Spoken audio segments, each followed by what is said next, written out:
Hello, everyone, and welcome to the Jack Joseph and Morton Mandel Center for Studies in Jewish Education at Brandeis University. I'm John Levison. I'm director of the Mandel Center. I'm delighted to welcome you to our session today. We encourage you to take a look at the Mandel Center events page to learn about other upcoming events. We are delighted to have so many of you joining us live today, and we hope to take some of your questions as we go. So you should feel free to post those questions using the Q&A button at the bottom of your screen. And we're also recording today's session, as we always do. We'll make the recording available afterwards on our website and on our YouTube channel and also via our podcast. Today, we have the pleasure of having two guests, not just one as we usually do, but two friends and colleagues, Lauren Applebaum and Sivan Zakai. Lauren is the interim director of the School of Education at HUC in Los Angeles, where she also directs the DELIT program. And Sivan is the Sarah S. Lee Professor of Jewish Education at HUC, also in Los Angeles. And together, Lauren and Sivan have co-directed a number of different important, valuable projects working with students and teachers in a range of different Jewish educational settings. And this includes, most recently, a relatively new project that's called Learning and Teaching About What Matters. They're actually about to publish the first formal publication from this project in a book about Jewish education after October 7th. And that book should be out sometime in a couple of weeks. It's edited by our colleague Matt Reingold. So we invited them to talk with us about that book chapter, but actually more generally about their study of what matters to American Jewish kids and their teachers. Lauren and Sivan, welcome. It's good to see you. Thank you so much for having us. Absolutely. So let's start with the backstory for this study. How did you decide that you wanted to study this issue of what you call what matters to children and their teachers? And then also tell us a little bit about your methodology. How do you actually find out? How do you gather the data? How do you find out what actually matters to kids and their teachers? Thanks for having us, John. It's fun to get to talk to you about this project.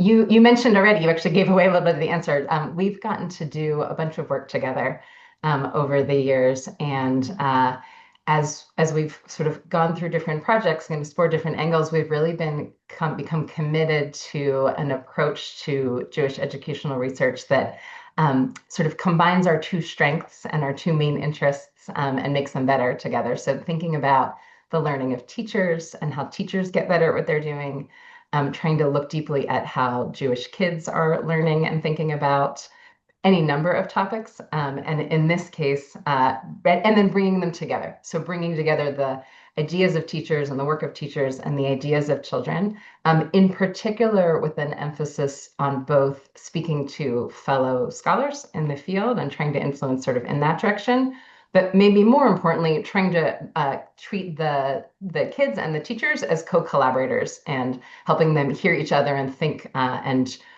treating it as a form, particularly for the teachers, of professional learning as they work with us in the research. And so we wanted to do something new that continued to develop this line of work that we've gotten to do for the last 10 years, I guess. I'm already hearing a hint of how you've sort of made the work a little harder on yourself. Like it might have been easier We made if it a you just, lot harder, yeah. yeah. It might have been easier if you just sort of grabbed some teachers, talked to them for a little bit, gathered that data, and then told us what you learned. But you've actually set this up in a more collaborative way and a little bit more of an intricate way. Yes, we've been partnering with a whole bunch of synagogues in different states. And all of these synagogues have a common feature, which is that they have both a day school and a supplementary school under the same synagogue auspices. And we've done that because we want to learn about Jewish schools broadly, and we know there are all different kinds of Jewish schools, and we want to be working with day schools and supplementary schools in the same communities. And in each synagogue, which has two schools, we've been working with fourth and fifth grade children and fourth and fifth grade teachers in those schools in a sort of iterative process. So we start with the children and we ask them really broad, open-ended questions to try and get a sense of what are the contemporary issues that matter to them, that they care about, and that they think we might want to learn more about how we think about in schools together. And then we take all of the things that we learn from kids and we interview teachers. How are they thinking about what it means to teach about contemporary issues in the classroom? And then we do workshops, professional development workshops, which are also research workshops, with these teachers to help them study the words and ideas of the children in their own classrooms and give them a chance to think and rethink their own practice in light of the children. And then we ask the teachers, hey, what more do you want to know about kids thinking? And we go back and we do it all again. And we've done this cycle now 4 distinct times, looking at kids and teachers and what happens when teachers learn from kids and kids learn from teachers. So I think you used iterative. That was a term that you used, and so you're taking what you're learning in sort of stage one. I don't know if you formally call it stage one, or bringing it to from the kids to the teachers, and then continuing the cycle. And just to clarify, these synagogues, as you said, you're looking at both day school kids and supplementary school kids, two important settings, but importantly different. It happens to be that so there is one way you've made your life a little easier, which is that you found institutions that you could work with that have both of these structures underneath them, both a day school and a supplementary school. So that helped a little bit. But you have looked in multiple cities, right? Sure. And by design, we've been doing this work primarily in California, Florida, Texas, and New York. That's two red states, two blue states by design, because a lot of conversations about contemporary issues have a explicit political valence, and we wanted to look at different kinds of Jewish communities and the ways that teachers and kids are navigating what we think is a shared question around how we're going to talk about contemporary issues in Jewish classrooms in a moment of extreme political polarization. Right.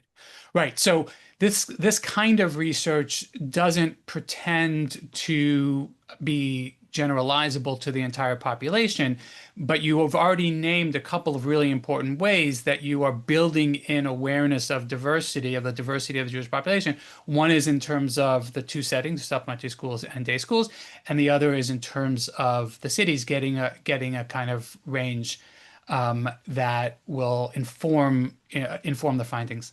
We also, to the best of our ability, tried to, and it happened sort of, I think, organically, and that was gratifying. That we had, to the best of our ability, a range of denominational affiliation, sort of loose politics, socioeconomics, ethnic makeup of the Jewish population in the different synagogues. So both because we went in the states, and then within the cities themselves and the states themselves, we tried for as much range as we could. Great. Great. Okay, so that's very helpful to think about the methodology, how you approached this work. More complicated than some research projects, but ambitious and admirable. Um, so we will get to the specific findings about how children are thinking about October 7th and the war in Gaza.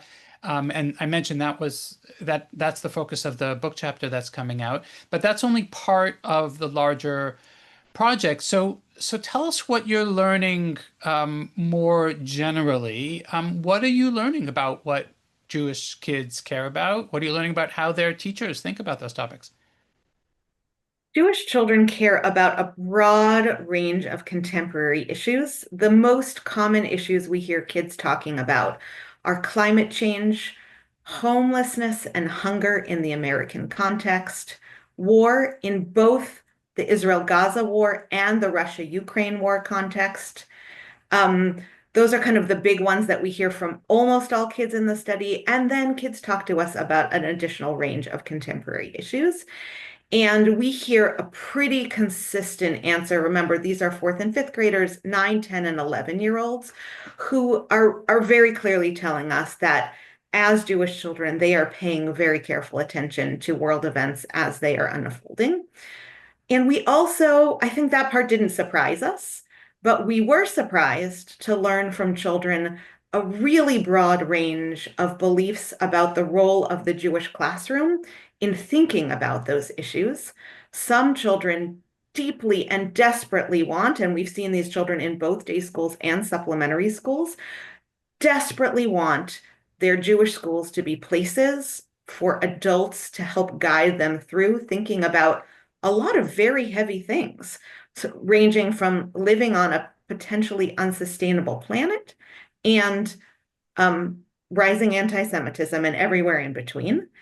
And other kids feel like they are absolutely saturated by bad news in the larger cultural milieu, and they want to come into their Jewish classrooms and take a deep breath and have a break from bad news.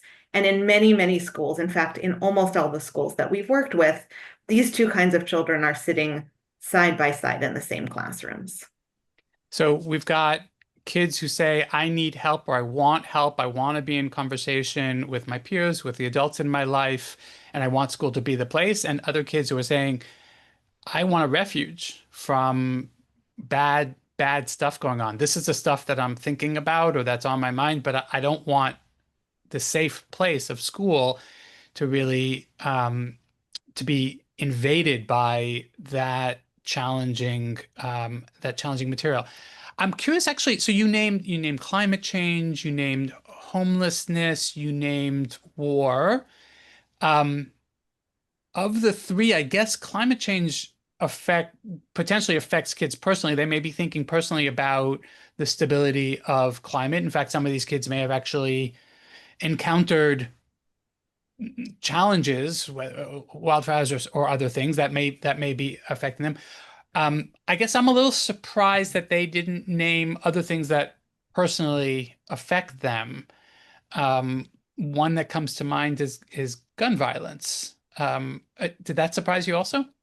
So we absolutely heard kids talking about gun violence, and particular about gun violence in schools. Yeah. And I would say that was something we heard a relatively small subset of children talking to us about, whereas climate change, homelessness, hunger, and war, we heard almost every child talk about. Uh-huh. So there are lots and lots of issues. Gun violence is one of them that we hear a subset of children talking about. Um, and it wasn't in the top most common things that kids were thinking about. I think one thing that's been really fascinating for us and the teachers who are really our collaborators in this is sort of when our guesses were right and when they were wrong. So John, you're that sort of like, well, I would guess kids would think about is certainly something we all did. And so, when we worked with the teachers, both in the iterative phase, so we sort of gathered early data and said, here's what kids think about, and also in the initial teacher interview, that sort of opening question was, do you think it's part of your job to talk to kids about what matters? Asked purposefully, maddeningly, some people think like broadly, this topic of this phrase of what matters. And so people would either say yes or no, and then they would say, well, and then they would start to break down what they thought we meant by that. Kids didn't have, they had kid appropriate open-ended questions, but it's one of the things that's been really interesting, I think, for teachers and for us is to encounter sort of our own assumptions about what matters to kids, what we think they're thinking about, what they think they'll want to talk about. I'll just name there was definitely some speculation among all of us about whether that would be different as we move to different states across the country or Mhm. not, or in different settings. But I think in particular the sort of the political valence of people's Yeah. time was. So I want to circle back to the question about whether there are differences, whether you have been noticing differences in among the children as you kind of break them down, whether it's supplementary school kids versus day school kids or kids in, state X versus state Y. But now I'm wondering, particularly because of the conversation we had just 2 minutes ago around school as a kind of refuge. Um, I'm wondering about the kind of the negativity. So what matters doesn't have to be like problems in the world. It doesn't have to be war and, climate disaster and awful things. I guess theoretically it could be good things.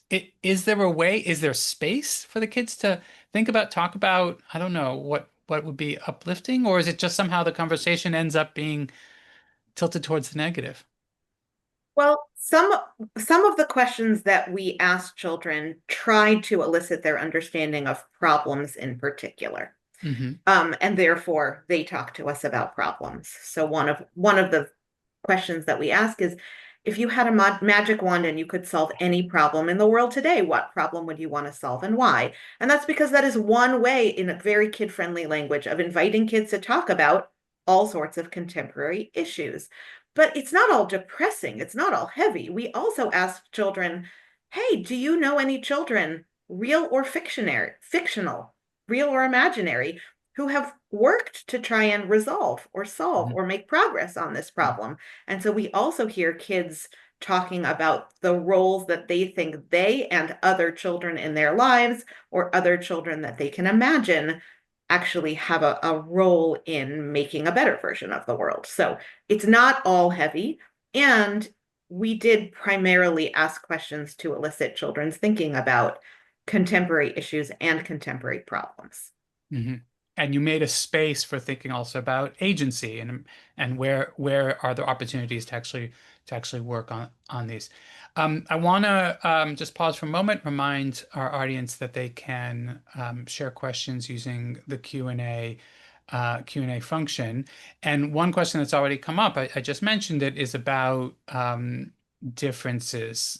Did you notice differences between in this sample? You've been doing this for a while, talking to a bunch of kids and teachers. Have you noticed differences between the supplementary school kids and their teachers on the one hand, and day school kids and their teachers on the other, and or between the ways that those folks, kids and teachers, talk in, let's just say, red states and blue states? Do you want to say about the kids, Sivan? I'll say about teachers. Yeah, so one of the things that we have been consistently surprised by is that the if we anonymize all the kids, even when we analyze them, right, we give them pretend names and pretend school names, and when we read them back, we can almost never tell, unless they're specifically telling stories about their schools, we can almost never tell what kind of school they go to. Um, and we think that there are absolutely differences among children and among school communities, but they don't break down by day school and supplementary school in the way that perhaps people might anticipate.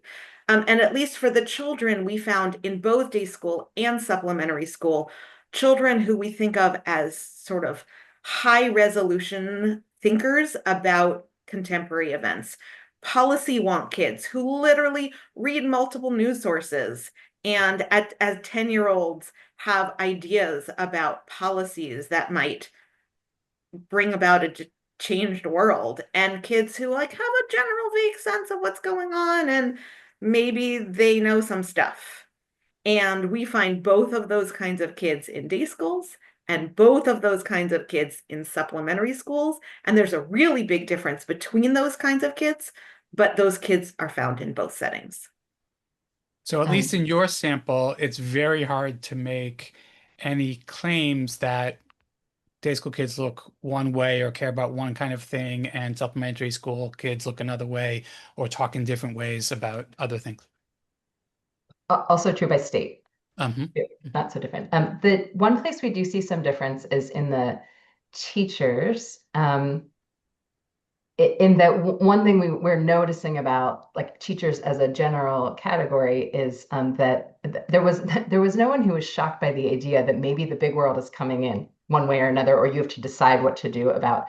Part of what we've tried to do with teachers is understand how they make decisions about what they're going to bring in or how they're going to react when a child brings it in. And so as we're trying to slow down for people their own instincts, I think this part isn't surprising, that in general, though not always, day school teachers who just teach more hours of the day, right, more and tend to be a more professionalized teaching force, um, have maybe thought a little bit more, or maybe were ready to articulate what their stance was. No one came in with like, I have a plan, here's my matrix, here's my decision tree. We have co-created with them what we think it is. So one of the things we're trying to figure out is actually teachers are often in the moment, or sometimes driving to work, figuring out what they want to do. And we're trying to, by slowing it down and asking them to work with us and then watch the responses of other teachers, they'll say, oh yeah, that is, or about this, but not about that, or about, right. So it breaks down by where they're teaching and also the topic, what the thing is that matters. So day school teachers potentially were somewhat more ready initially to say, but in the end, both actually had, when we worked with the teachers in individual and group conversations, there really wasn't a difference between people's ability to say, oh, I do also believe in this thing, or here's what I think I would do, or here's what I do, and often, sort of really beautifully, here's what I wish I could do, or here's what I wish I would have done, or now that I thought about this, this is what I might do, a different time. Interesting. So the differences seem to shrink as the more that you talk with teachers. Yeah. Yeah, that's interesting. All right, I'm keeping an eye on the clock. I want to at least spend a minute or two learning more about your findings specifically regarding October 7th and the Gaza war. So that was part of the overall project, and that's a piece of the project that is, as I mentioned, is coming out as a chapter of this book. So what surprised you in those data about how kids are thinking about those events? What do you think is important for educators to know? Can we just add one thing about that? I meant to say this initially, that when we designed this project originally, one of the things that we thought was a lot of our work together has been around how kids and teachers think about the teaching of Israel, and we thought maybe this one won't be. We'll do what matter. It'll be this broad. So we designed the study, right, 2022, the beginning of 2023. We had planned and had prepared to do all of the interviewing and all the work in the fall of 2023, and then quite by accident, we're interviewing people immediately after October 7th. It wasn't actually part of the design Yeah. originally to capture, what we ended up capturing in terms of this data. Right, right. And not And surprisingly, and we learned a lot, right? And we learned a lot. if you're talking to kids and teachers in Jewish educational environments, that is certainly part of what's on their mind. Yeah, so to come back to the question, what surprised you in those data? So first, I want to tell you what we learned, and then I'll tell you the parts of what we learned that we found really surprising. Um, we learned that kids, no matter their parents' politics, no matter the synagogue that they attend, no matter their community, no matter their state, all Jewish kids that we have talked to are paying attention to what's happening in the Middle East. And they say it really matters to them as Jewish children. They feel invested in what events that are unfolding far away. And they are especially concerned with the hostages. And we've actually seen multiple iterations of children's ideas about the hostages as we've talked to children over the course of multiple years. But initially, we were really shocked, surprised at the number of children who were telling us that they spent a considerable amount of time imagining themselves and their siblings in tunnels in Gaza as hostages, not just thinking about other people as hostages, but really imagining themselves with deep empathy and quite a good deal of trauma as hostages themselves. Um, and those are the things that we found in common among all of the children that we were talking to. We also found two really big differences. One is something that we already talked about, which is how much do kids want to talk about this Mm. actively and explicitly in their Jewish schools. We were in one Jewish school in the November after October 7th, where we had two children who were best friends sit next to each other in school. And one of them said, all right, people, let's talk about it. Like, I don't understand why my teachers aren't just giving me a chance every day to process, because I got a lot of big feelings and I have a lot of big questions. and her best friend, who we interviewed a little bit later in the day, who said, I am so tired. I am so oversaturated. I can't deal with this anymore. I really desperately need a break. Could I not go to my school and think about this? Yeah. And the other big difference, which I think at this moment in time pretty much mirrors what's happening in the adult Jewish community, is we see a really broad range of children's beliefs about the ethics of the war as it has unfolded. So all of the children were in agreement that October 7th was a terrible tragedy and that taking hostages and children hostages in particular is a moral outrage. And we have children who think that Israel's behavior in the war as it has unfolded has been necessary and justified, and other children who have been really horrified about how Israel has responded in the intervening years and who feel a deep sense of compassion and affiliation for children in Gaza. Yeah. And all of these types of children are in our classrooms. Right. Literally sitting side by side next to each other. Yeah. And then their teachers have to both contend with them sitting next to each other, which again, the teachers in the study often were surprised. They would have said, one of the things Sivan said that, we couldn't tell who the kids were when we anonymized them. The teachers would often say, well, that can't be someone, like no one in my school would say, and they were, usually someone that like sat in the front row of their class, or, this one is definitely one of my kids and it wouldn't be, which I think actually was empowering for them in the end to sort of say, oh, my own assumptions about this are not right.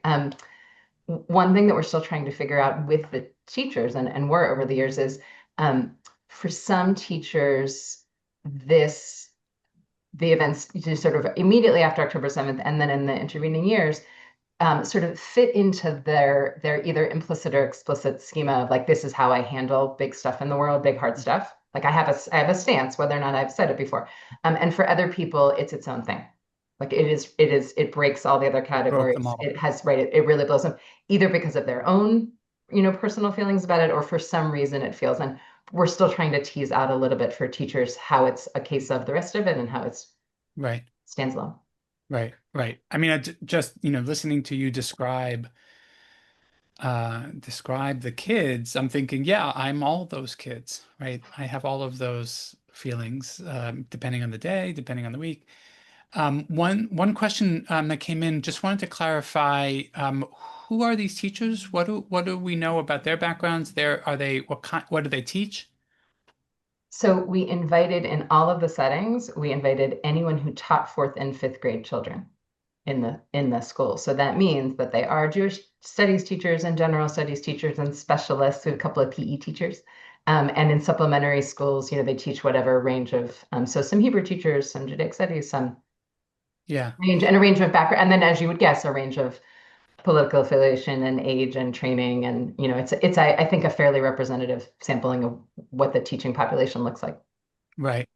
And I'm thinking about, th this work, it certainly doesn't make the work of teaching easier. What it highlights for me is the challenge, particularly when I think about, as best as we can tell, these kids are living in a kind of informational environment, an informational ecosystem. They're getting lots and lots of inputs, whether they want to talk about the things that matter to them in classrooms, whether they don't want to, right? I certainly hear that there are divergences in any particular moment for any particular kid, but they're all dealing with this kind of robust informational environment that really it overwhelms anything that any particular teacher could say, right? It's certainly not the case that the teachers have control over what kids learn, know, think about, and care about. So I want to we're out of time. I want to turn to the final question that I always ask, which is, what do you think Jewish educators should learn from your work, whether it's this particular book chapter or more generally this project about what matters to American Jewish kids and their teachers? Why does this research matter?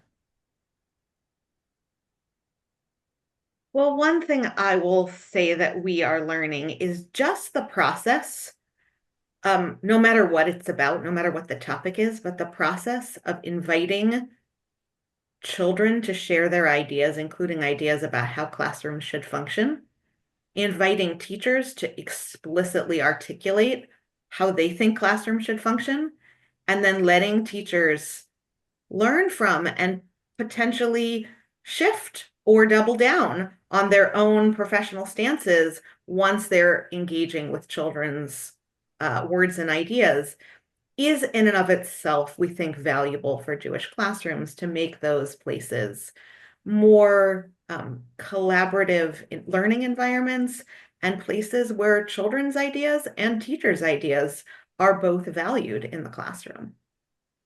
Great. We've gotten the study itself, it was a form of professional learning, certainly for us, but also for the teachers. But we've gotten now, as we've sort of moved past the data collection part, to get to do some of this work with the schools who participated, got an open invitation to bring us if they wanted, and also in other settings, we've gotten to work with groups. And one thing that we've seen already is that people in different educational settings have asked their own students the same questions. What matters to you? Like, what do you want to think about in the world? Or the teachers have asked their school leaders, are we supposed to talk about this? Or here's what I'm doing. Or school leaders have asked their, so particularly when we've worked within a school setting, there have been really powerful conversations where everybody's assumptions came to the surface and actually they weren't the same, whether or not there was a rule. And those conversations also, so the conversations within the people in the study, and then the conversations we're starting to hear in different settings. I think, again, you said it doesn't make it easier. It makes it a little less lonely, I Hmm. think, Hmm. in the idea that everybody wants kids and teachers to get to sort of move all Jewish kids towards being the capable, committed citizens of the world that we want them to be, and that's a tall order. So Right. helping people think about that in the company of others, I think, helps a little. Yeah. Yeah. That's an aspiration for this kind of research that particularly when it's undertaken in such a collaborative way as you have done.